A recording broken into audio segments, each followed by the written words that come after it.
Tu mets ta main au-dessus de l'orbe et sans que tu saches comment, ta main se retrouve dessus,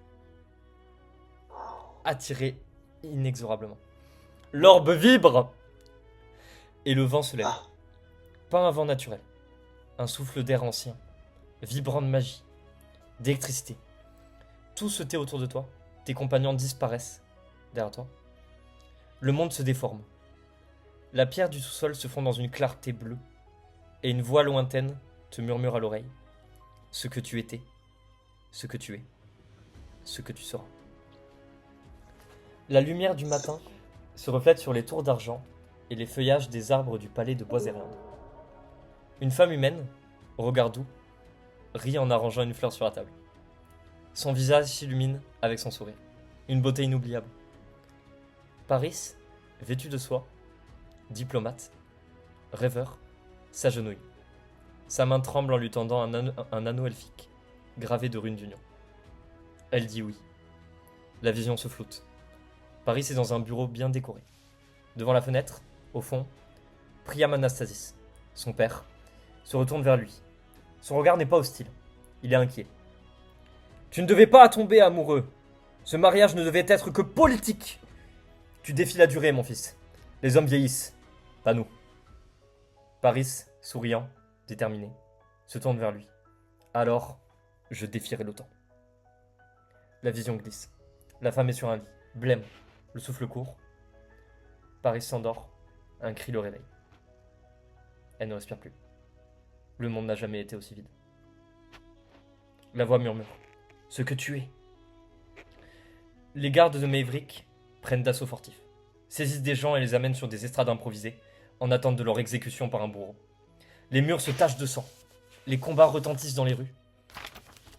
Cassandre perd son souffle, tombe au sol du couloir en pleurant. Les serviteurs accourent. Alors qu'elle halète, qu'elle enrage, un seul mot sort de sa bouche. Prisonnier. Il est prisonnier. La colère l'emplit. Ce que tu seras. Les arbres de Boiséréandre sont calcinés. Le palais est complètement effondré. Le ciel noir, lacéré d'éclairs. Un orage qui n'a pas de fin. Dans les ruines du palais, Balthazar trône, drapé de ténèbres. Maverick est à ses côtés. Paris leur fait face. Mais leur ombre recouvre toute la région. Des elfes, enchaînés, se prosternent devant eux. Au centre, Cassandre, agenouillée, le regard fixé sur son frère qu'elle ne voit pas. Hector gît à ses pieds, la poitrine transpercée par une flèche. Balthazar tend la main et l'égorge en riant. Cassandre tombe, sans vie. Le vent se déchaîne, le cri de Paris se mêle au tonnerre. Son vent, incontrôlable, hurlant de douleur. Il arrache les bâtiments, le consume entièrement de lumière. Alors que Maverick le pousse sur le sol, il lui plonge la tête dans la boue. Un pied se lève, un crack, le néant, la colère, la futilité. Plus rien. La voix remurmure. Tout n'est pas perdu. Tout se calme, la lumière revient, dorée, douce.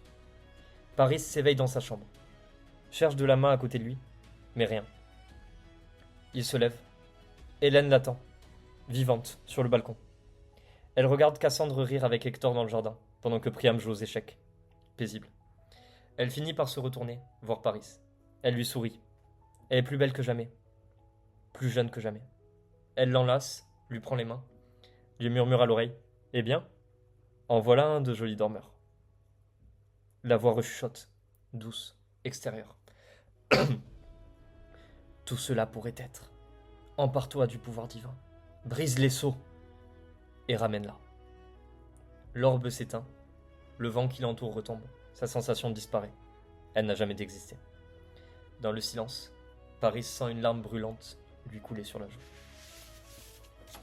et je pense que ça s'est passé en un instant, ce que tu m'as dit. Ouais. Et moi, ce que je voulais juste dire, c'est que quand je me relève, genre, je suis en larmes, je suis essoufflé. Enfin, si je suis encore vivant ou si je suis pas téléporté. Oui, Et que j'ai le regard, mais j'ai des larmes qui coulent et qui s'arrêtent pas de couler. Je sais pas si je crie, mais j'étouffe, quoi. Ok. Malric, J'ai peur. Paris Anastasis s'avance. Et tu vois qu'il va pour mettre la main au-dessus de l'orbe. Tu clignes Ouais. des yeux et sa main est sur l'orbe. Tu Oui. sens l'orbe vibrer.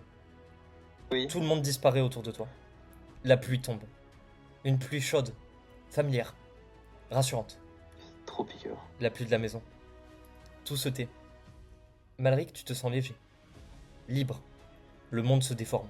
La clarté du sous-sol se fond dans un éclat de lumière. Une voix lointaine te murmure. Ce que tu étais, ce que tu es, ce que tu seras. Et elle me dit juste ça? C'est là-bas que j'entends? Ouais. Et elle me dit cette phrase. Ok. Les rues bourdonnent de vie. Marchands, cris, rires. Puis la rue se floute. Et plus rien. Plus un rire, plus un bruit. Une estrade, au centre de la grande place. Elle est inquiétante. Elle apparaît. Deux silhouettes, tes parents. Zéphirus Ouais. et Talira Gale, mains liées, tenues droites malgré les chaînes. Le peuple hurle.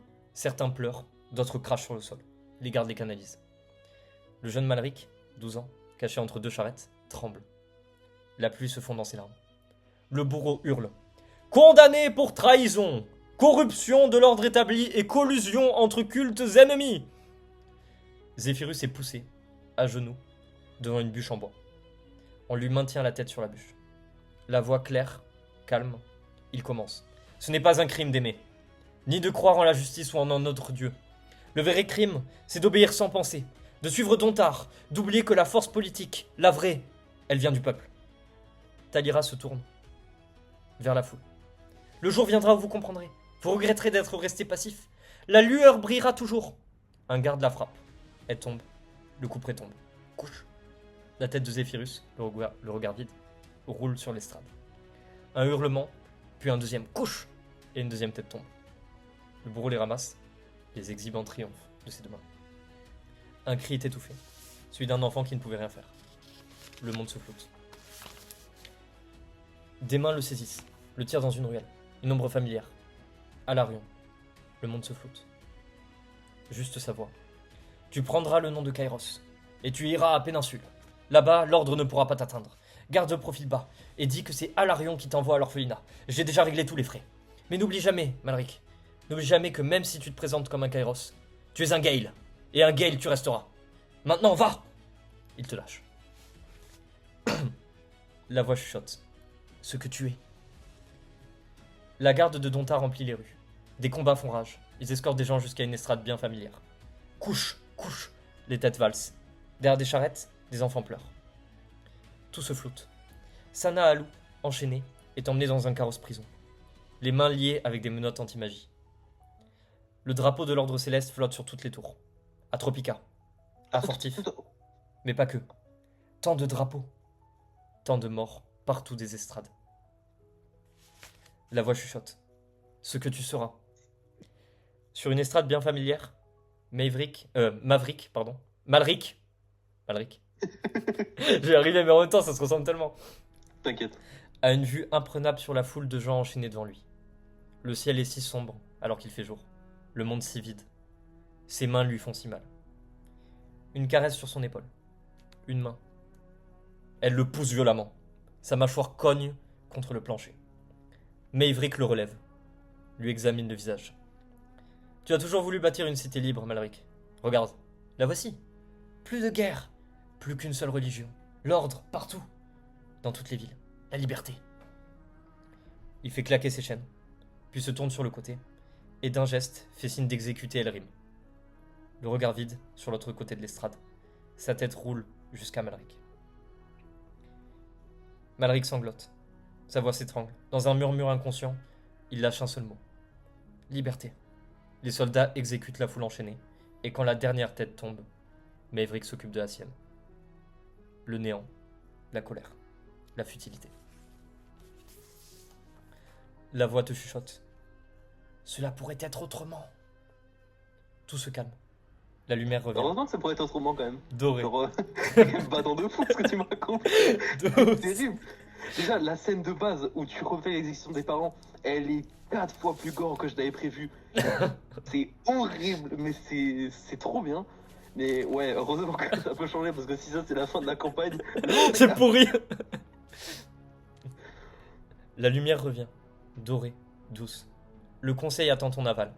Les marchands chantent dans les rues, les gens sont heureux. Des représentants de chaque culte sont présents. La ville est libre. La vision glisse. Elrim et Liane sont à table, la lueur dans leurs regards témoignant de la sincérité de leur rire. La main d'Elrim se pose sur ton épaule, et avec un regard plein de remerciements et d'amitié, il te remercie. La porte s'ouvre. Le temps est sublime dehors. Alors que le crépuscule s'installe, une figure en manteau grise entre. Elle enlève sa capuche. C'est Alarion. Il s'excuse du retard et vous rejoint à table. Il a apporté le pain. Sur la seule chaise vide, il s'assoit. Malric, cette cité n'a jamais été aussi belle depuis que tu es conseiller. Une voix chuchote, douce, extérieure. Tout cela pourrait être. Empare-toi du pouvoir divin. Brise les sceaux et libère-la. Sauve-les. L'orbe s'éteint. La pluie l'entourant disparaît. Sa sensation s'évanouit. Elle n'a jamais existé. Dans le silence, Malric, tu sens une larme glacée, à la limite de sortir de ton œil. C'est badant de fou. Toujours. La campagne commence. Waouh. Ok. On va passer à Iban. Dépenser. Lourd. Envie de mourir principalement. Ça peut arriver. Euh, Ça peut arriver. Bon, ah je ouais, vais, ouais, ça peut arriver. Ouais. je vais te demander Ivan, de partir, bon Malric. courage. Bon courage, frérot. On n'est pas ensemble. Bisous. Tchuss. Elrim, tu es avec les autres derrière. Paris Anastasis s'avance. Pose sa main au-dessus de l'orbe. Tu clignes des yeux et tu vois sa main sur l'orbe. Tu sens la pièce vibrer.